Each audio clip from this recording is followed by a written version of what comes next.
latihan kalian hari ini? Ya. Ya. Sebelum kita mulai pelajaran kita, coba dulu dicek ya kebersihan kelas kita. Oke, untuk ketua kelas siapa yang hadir? Hadir semua? Hadir Pak. Hadir Pak. Jadi sebelum kita mulai pelajaran kita, ada kalanya untuk memberi semangat pada kalian, ya. Kita menyanyikan lagu nasional lagu, ya. Oke, mari kami silakan semua berdiri. Lagunya Bangsa sampai Merauke. 1, 2, 3, ya.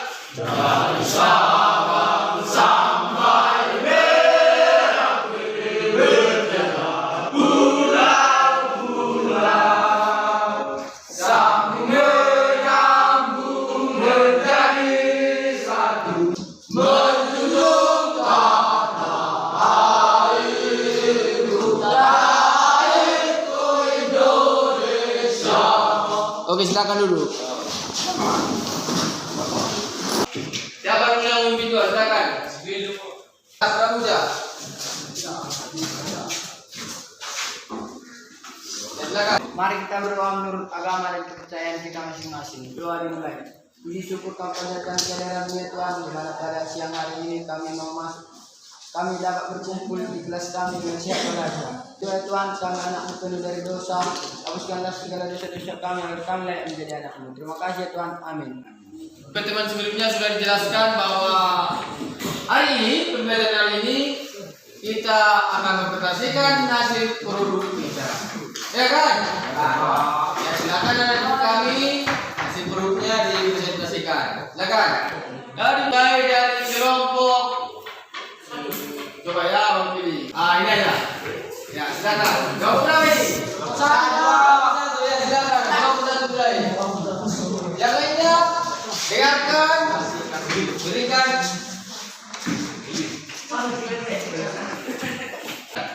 Baiklah kawan-kawan, kami akan mempresentasikan tema permasalahan tentang perkembangan penjajahan Belanda ke Indonesia. Dan dilanjut dengan Ini menggambarkan latar belakang masuknya bangsa Belanda ke Indonesia. Perkembangan penjajahan Belanda ke Indonesia. Berdirinya POC. Perlawanan terhadap POC. Perlawanan Mataram, perlawanan Banten, perlawanan Goa. POC bangkrut dilanjutkan oleh Hindia Belanda. Perlawanan terhadap Belanda. Perang Pabri, perang Patimura, perang Diponegoro, perang Jawara Bali, perang Banjar, perang Aceh, perlawanan rakyat Batak. Adanya kebijakan penjajahan Belanda. Satu, bidang ekonomi, bidang politik, bidang pendidikan. Kawan, bila ada yang bertanya atau masukan, kami persilahkan. Bagaimana latar belakang masuknya bangsa Belanda ke Indonesia? Baiklah, saya akan menjawab pertanyaan dari saudara Bernard. Kegiatan perdagangan orang-orang Belanda di Eropa, terutama di pusat perdagangan di Lisabon, terus berkembang dan masih berjalan normal. Belanda juga tidak menemui kesulitan untuk mendapatkan rempah-rempah di Lisabon. Tetapi pada saat Portugis berada di bawah kekuasaan Spanyol, maka Belanda dilarang lagi berdagang di Lisabon. Dengan demikian, Belanda menemui kesulitan untuk mendapatkan rempah-rempah. Belanda harus berusaha untuk mendapatkan rempah-rempah seperti yang telah dilakukan Portugis dan Spanyol. Pada tahun 1595, Belanda yang lain yakni Cornelis de Houtman dan Pieter de Keyser melalui pelayaran. Kedua pelaut ini bersama armadanya dengan kekuatan 4 kapal dan 249 awak kapal beserta 64 pucuk meriam melakukan pelayaran dan penjajahan samudra untuk mencari tanah Hindia yang dikenal sebagai penghasil rempah-rempah. Masihkah ada yang bertanya? Bagaimana awal dari berdirinya VOC? Ya, udah pertanyaan saudara Willy. tahun 1596 Cornelis de Houtman beserta hormatnya berhasil mencapai Kepulauan Nusantara. Ia dan rombongan mendarat di Banteng sesuai dengan niatannya untuk berdagang, maka kehadiran Cornelis de Houtman diterima baik oleh rakyat Banteng. Waktu itu di kerajaan Banten ketepatan dengan masa pemerintah Sultan Abdul Mufakir Mahmud Al-Qadir. Dengan melihat pelabuhan Banten yang begitu strategis dan adanya hasil tanaman rempah-rempah di wilayah itu, Cornelis de Houtman bervisi monoten dengan kesombongan dan kadang-kadang berlaku kasar. Orang Belanda memaksakan kehendaknya. Hal ini tidak dapat diterima oleh rakyat dan penguasa Banten. Oleh karena itu, rakyat mulai membenci, bahkan kemudian mengusir orang Belanda di Belanda itu. Cornelis de Houtman dan hormatnya segera meninggalkan Banten dan akhirnya kembali ke Belanda. Bagaimana awal hubungan bangsa Belanda dan Nusantara? Menjawab dari saudara Kudan.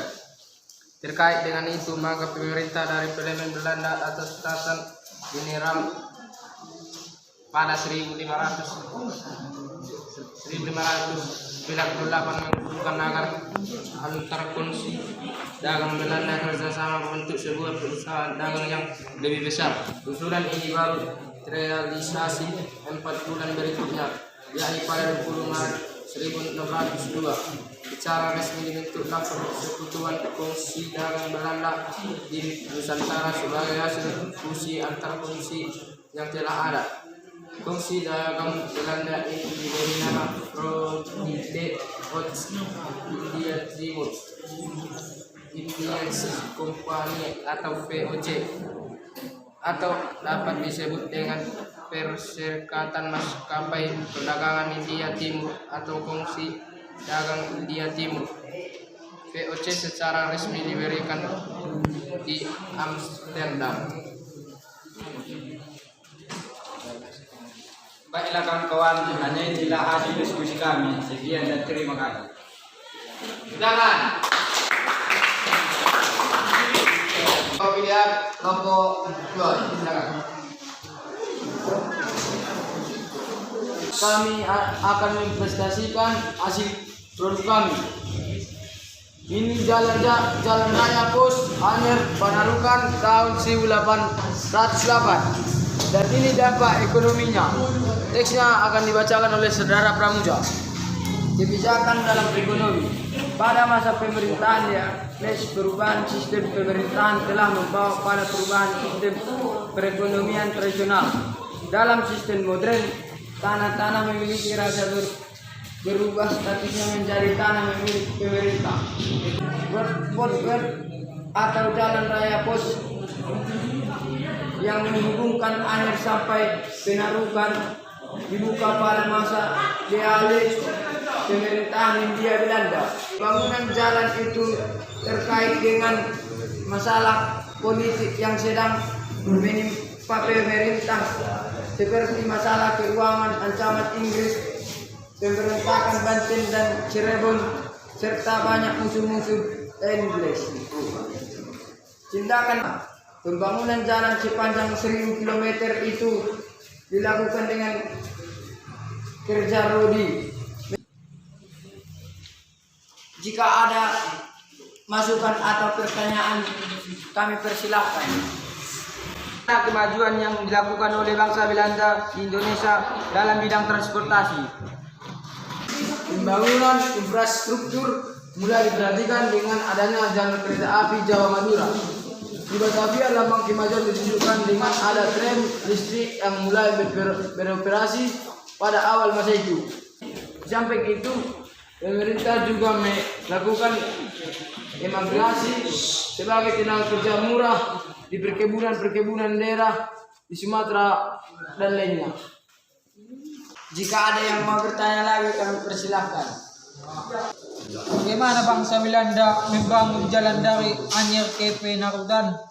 Pada masa pemerintahan dan perubahan sistem pemerintahan telah membawa pada perubahan sistem perekonomian tradisional. Dalam sistem modern, tanah milik raja berubah statusnya menjadi tanah milik pemerintah kolonial. Dalam masa pemerintah kolonial, mencari uang dan mengumpulkan kekayaan menjadi tujuan utama. Uang dan kekayaan mereka kumpulkan untuk membayarkan perubahan pemerintahan yang sedang berlangsung saat itu. Jika ada yang mau bertanya, kami persilahkan. Bagaimana yang dimaksud dengan sistem ekonomi swadaya? Kepemilikan tanah dari tanah raja dan penguasa lokal ke pemerintahan ini berarti pemerintah mempunyai kewenangan untuk menyewatkan tanah. Perubahan dari sistem pemerintahan tanah ini yang menyebabkan pula terjadinya perubahan hubungan antara raja dan kaulanya, yaitu dari patron silen menjadi hubungan yang bersifat komersial. Adanya penyewaan tanah ini berarti pemerintahan mendapat pajak tanah dan kas pemerintahan pun terisi. Baiklah kawan-kawan, sekian inilah hasil presentasi kami. Terima kasih. Ya, Kami akan mempresentasikan peta perlawanan terhadap Belanda. Kami akan lanjutkan kepada saudara Dame.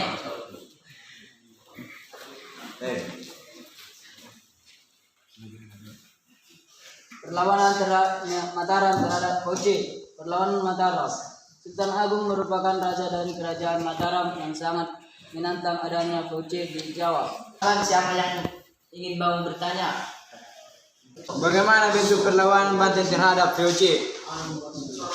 Saya akan menjawab dari pertanyaan saudara Edo. Perlawanan rakyat Banten sudah dilakukan sejak pertama kali VOC berada di Banten, di mana perlawanan tersebut dipimpin oleh Sultan Agung Sriwijaya pada tahun 1656. Perlawanan ini dilakukan Sultan Agung untuk memulihkan posisi Banten sebagai bandar perdagangan internasional. Sultan Agung melakukan perlawanan dengan merusak kebun tebu, dilindungi para kalian dari Makassar, dan membantu perlawanan Trujoyo.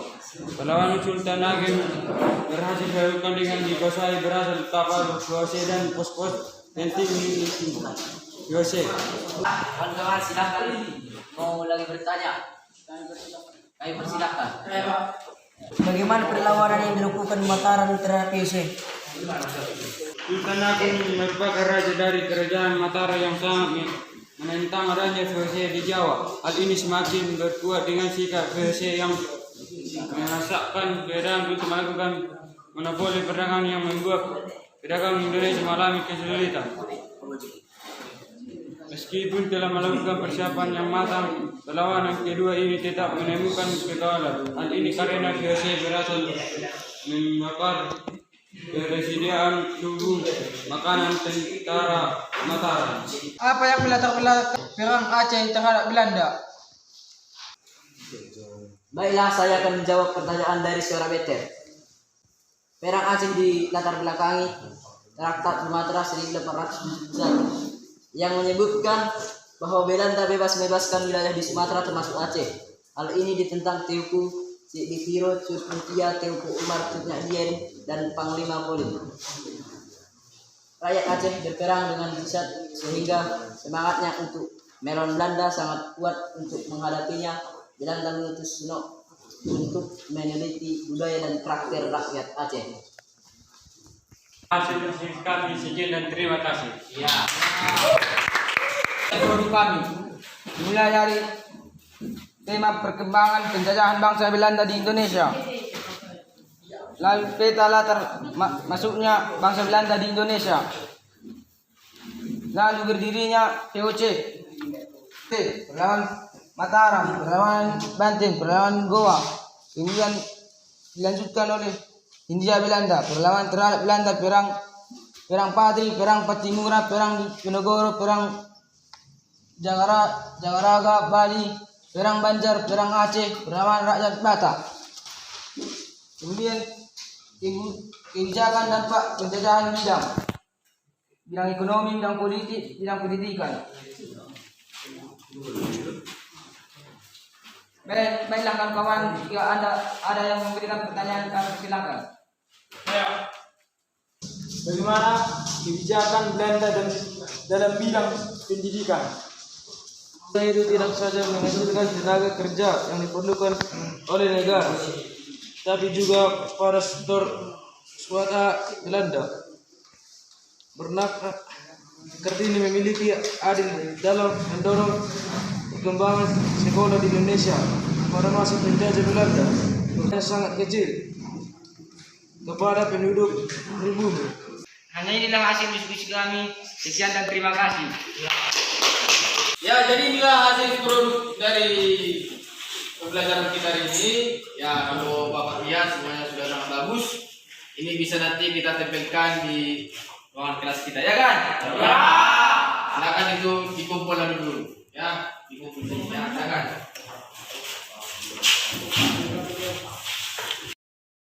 Pertemuan kita adakan kontes. Jadi yang sebelumnya kita mengadakan kontes dari server kertas, ini sekarang melalui Google Form. Jadi itu alamatnya, ya. Silakan nanti kami itu di titik, nanti keluar ya soal-soalnya silakan dikerjakan. Ya, oke, silakan dikerjakan tanpa melihat catatan atau buku paket atau bahan ajaran lain. Silakan.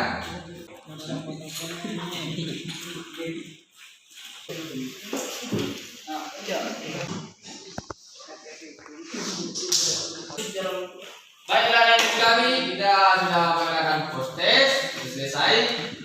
Ya, untuk kedepannya saya akan lihat bagaimana hasilnya. Untuk teman yang akhir ini kita akan mengadakan refleksi, ya. Jadi silakan adik kami siapa dulu yang memberikan refleksi, silakan.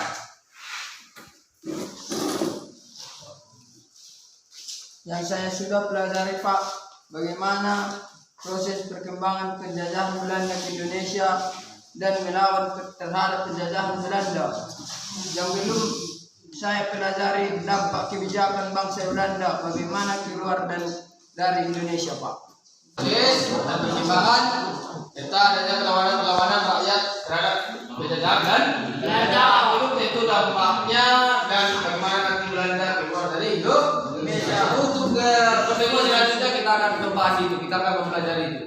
Ya, jadi mengharapkan anak-adik kami selanjutnya lebih giat, lebih fokus lagi terhadap pelajaran dan lebih aktif lagi dalam pembelajaran. Oke, siapa dulu yang memimpin doa? Silakan. Mari kita berdoa menurut agama dan kepercayaan kita masing-masing. Berdoa dimulai. Puji syukur kami panjatkan kehadiratmu ya Pak, di mana pada siang hari ini kami mau pulang. Impian orang tua kami yang kami tinggalkan di rumah kami masing-masing, berikanlah kepada mereka rezeki, panjang umur, supaya ya Tuhan anjing ya doa kami. Amin. Kita akhiri pembelajaran kita hari ini. Selamat siang untuk kita semua. Siap.